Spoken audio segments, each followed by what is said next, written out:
और आमने सामने मुज़ाकरात की तैयारी। क्या ट्रंप प्यूटिन मुलाकात यूक्रेन जंग और अमरीकी पॉलिसी का रुख बदल सकती है?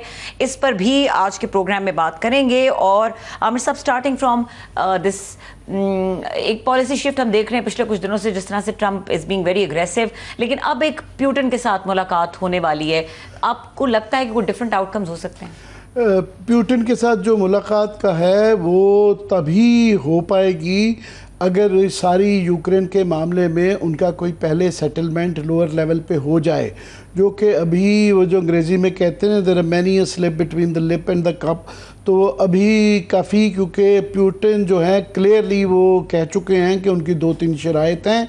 एक ये कि वो जो कब्ज़े यूक्रेन के वो इलाके जिन पर उनका कब्ज़ा हो गया है वो बिल्कुल भी उसके लिए छोड़ने के लिए तैयार नहीं है। दूसरा, वो कहते हैं कि हर सूरत में यूक्रेन को अपनी न्यूट्रलिटी, नेटो की अंदर शमूलियत के मतलब यकीन दहानी करानी होगी, और इस दफ़ा पहले भी करवाई गई थी मगर इस दफ़ा वो मीनिंगफुल यकीन दहानी होगी कि वो नेटो का हिस्सा नहीं बनेगा और वहाँ से तमाम अफवाज निकल जाएंगी।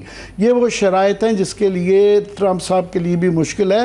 ये पहले भी ये आता रहा है, तो इस पर अभी मैं इतना एक्साइटेड नहीं हूँगा। जब ये हो जाएगी मीटिंग और होने के बाद भी नतीजा देखना होगा कि मानते हैं कि नहीं मानते हैं। तो ये ट्रंप साहब की रोज़ की इस तरह की स्टेटमेंट्स की कोई वो उतनी वैल्यू नहीं रह गई। असल जो मसला है जो हमारे खित्ते के साथ हमारे लिए सबसे ज़्यादा अहम है वो इंडिया से रिलेटेड है और टैरिफ से रिलेटेड है। हमारी भी टैरिफ्स की तफसीलात अब आ गई हैं, मगर इंडिया के हवाले से कोई दिन ऐसा नहीं जाता जब ट्रंप की तरफ से पिछले कई दिनों और हफ्तों से एक सख्त से सख्त तज़हीक आमेज़ किस्म की ट्वीट जो है इंडिया के हवाले से आती है। पहले 25% टैरिफ किया गया, फिर पेनल्टी के साथ 50% कर दिया गया, एक 25% तो लागू हो गया, बाकी दूसरा जो है 27 अगस्त से गलबन लागू होगा। और उनकी सेनेट की तरफ से इस तरह के भी इशारे आ रहे हैं कि जो सेनेटर लिंडसे ग्राहम हैं उन्होंने एक वहाँ पे बिल पेश किया है मेजॉरिटी के साथ, बाई पार्टीजन मेजॉरिटी के साथ, कि आप जो ममालिक जो हैं रूस से तेल ख़रीदेंगे उनको 500% टैरिफ भी कर दिया जाएगा। मगर उसमें क्योंकि चाइना भी आता है और चाइना के साथ फिर वो दोबारा टैरिफ वॉर हो जाती है, वो बैक एंड फोर्थ चलता रहता है, देखेंगे करेंगे। मगर ये जो रोज़ टॉन्ट की जाती है मोदी को प्रेसिडेंट ट्रंप की तरफ से, वो उससे एक तो इंटरनेशनली इंडिया की वो जो एक वो अपने आप को कहलाते हैं, हिंदी में कहते हैं विश्व गुरु, कि वो एक आलमी लीडर हैं और वो बहुत ज़्यादा कि जी ग्रेट पावर इंडिया। एक तो उनकी इंटरनेशनल स्टेचर में कमी आती है, दूसरा वो क्योंकि पहले इतनी तारीफ़ करते रहे हैं मोदी के साथ पपियाँ जपियाँ कि हाउ डी अमेरिका और जो है आपकी बार ट्रंप सरकार, बट वो रॉन्ग टाइम रॉन्ग प्लेस पे ये कहते रहे। तो इसलिए वो एक तो इंटरनेशनली उनकी तज़हीक होती है, दूसरा डोमेस्टिकली उनके बहुत मसला है और उनके लिए सबसे इम्पोर्टेंट ये होता है अपनी डोमेस्टिक ऑडियंस। और उनका ये कमाल आज तक रहा है 2014 से लेके जब तक वो प्राइम मिनिस्टर हैं कि बाहर कुछ भी हो वो उनका एक मीडिया जिसे गोदी मीडिया कहा जाता है, वो इतना उनका अपना किस्म का मीडिया है कि उसको ऐसी ट्विस्ट देता है कि वो विक्ट्री के निशान बनाते हैं। फॉर एग्ज़ाम्पल हमारे साथ भी बालाकोट के अंदर भी अभिनंदन के बावजूद वो उसकी फिल्में भी बन गई और वो लगता है इंडिया में कि जिस तरह उनकी कामयाबी हुई।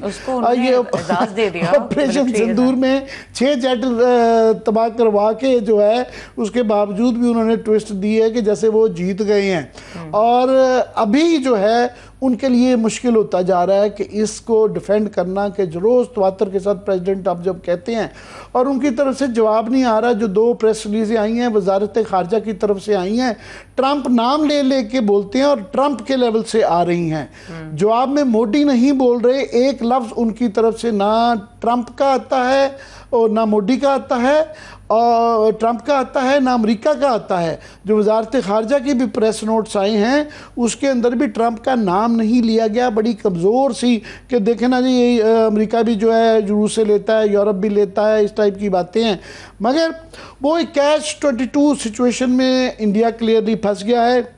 अभी तक उनकी तरफ से यही इशारे आ रहे हैं कि वो रूस से तेल लेते रहेंगे, वो उसको ना लेना अफोर्ड नहीं कर सकते। एक तो ये है कि उनकी 87 बिलियन डॉलर्स की जो है ना अमेरिका को एक्सपोर्ट्स हैं, उसके मुकाबले में पिछले जो न्यूयॉर्क टाइम्स की जो खबर थी कि 2 साल से 130 बिलियन डॉलर्स की हर साल जो है वो इंपोर्ट कर रहे थे। वो ना सिर्फ के इंपोर्ट करते हैं उनका क्रूड ऑयल, फिर वहाँ पे उसको रिफाइन करके दुनिया को देते हैं। एक तो उनकी अपनी इकॉनमी के लिए वो बड़ा इंपॉर्टेंट है, दूसरा रूस के साथ उनके तल्लुकात जो हैं बड़े पुराने हैं, दरमियान में कमज़ोर पड़ गए थे क्योंकि उनका झुकाव अमेरिका की तरफ हो गया था। अभी ये पाकिस्तान से मार खाने के बाद वो उसको बढ़ाना चाह रहे थे और ये सोचा जा रहा था कि Su-57 और आर्मामेंट और उनका जो 400 जो है वो 2 यूनिट भी दोबारा उनसे लेना चाह रहे थे, तो वो रूस के साथ नहीं बिगाड़ना चाहते। तो ये इशारे आए हैं कि नो मैटर व्हाट वो रूस से ही तेल लेंगे।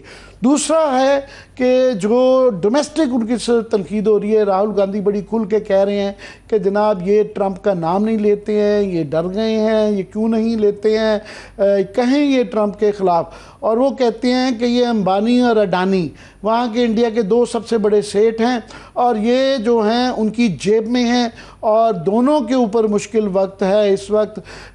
जो अंबानी हैं, मुकेश अंबानी, जमनागढ़ जो गुजरात के अंदर है, वो दुनिया में सबसे बड़ी रिफाइनरी उनकी है। तो वो रूस से तेल आता है और वो दुनिया भर को भेजते हैं भारत के अलावा।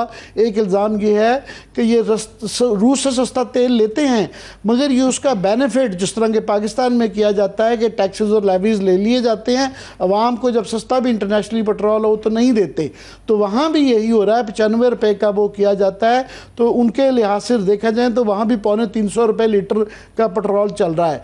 तो उन्होंने कहा जी ये बेनिफिट अंबानीज़ को हो रहा है। दूसरा उनके सबसे बड़े जो सपोर्टर हैं वो अडानी हैं। Adani is the richest man, one of the richest man of the world. India के तो वो हैं ही हैं। उनकी जो एक मंदरा पोर्ट है गुजरात के अंदर जो कि जहाँ पे ये तेल आता था, उनकी कंपनी को बैन किया जा रहा है। अमेरिका की तरफ से उनकी इन्वेस्टिगेशन हो रही है क्योंकि ये पता चला है कि ईरान की जो 6 कंपनियां जो उन्होंने पहले ही अमेरिका ने तेल लेने की वजह से इंडिया की बैन की हैं, तो 7वीं कंपनी गालिबन अंडर इन्वेस्टिगेशन वो अडानी साहब की है। उन्होंने इसलिए मंदरा की जो डायरेक्टरशिप से अपने आप को रिज़ाइन किया है। तो ये उनके मसाइल चल रहे हैं कि वो ये कैश-20 है कि वो रूस से भी नहीं करते और अमेरिका से ना करने का मतलब है कि ट्रंप एक बहुत ही मर्कूरियल आदमी है। उनके मिजाज का वो जो जिस तरह उन्होंने लूला के साथ कन्फ्रंटेशन की हुई है कि वो डबल डाउन करते हैं।